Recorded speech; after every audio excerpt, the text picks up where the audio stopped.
would be Part of the experience for sure. So that's my last point. It was something I was thinking about yesterday as I was just going on my drives, and I was like, yeah, like I don't know if it'll ever happen, but if it did happen, it would make the world a much better place. So this is the test that humans are facing right now to see if they'll be able to ascend to the next level of whatever, or be flip the switch, shut off as if you never existed. And so we have to learn that working together is the only way that we can ultimately ascend to the next level. Division can't get us there. How could division get us there? If you're just like stomping on the person beneath you to get to the next level, that's the exact opposite of wholeness, harmony, unity. And so that seems pretty obvious. So if you don't want to get shut off, might want to consider some of these topics. Or if you want to get shut off, then there's nothing wrong with that as well. It all depends on what your goals are in life.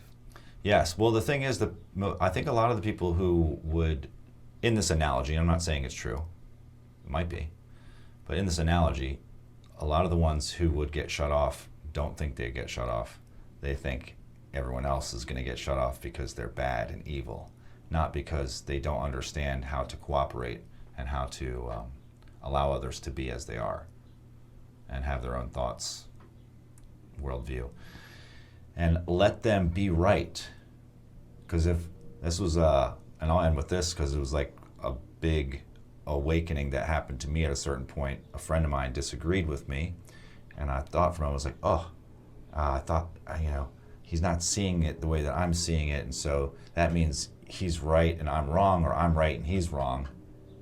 And then I was like, no, wait, actually, if you look at it, if you're right, what you're saying is like, we largely create our own experience through our perception. Like, we may not have ultimate control, but it definitely shapes how we experience life. Any experience, how we represent it to ourselves. And so if that's the case, then he's also right and I'm right, because he thinks and sees things one way, and so that's going to be how he experiences the world. I see it this way, and so I'll experience it this way. There's no conflict. That's why when they say perception is reality, so it's like, real and truth. It's like it's like things that you say are not real. It's like, can't say it's not real. And I did this, because my baby mom, right? She would think some things in her mind that were not true. So I would be like, those things, they're not real. Mm-hmm. And I was like, and I realized I was, what do you say, abusive behavior to say that her reality wasn't real, because it's real to her. Yes.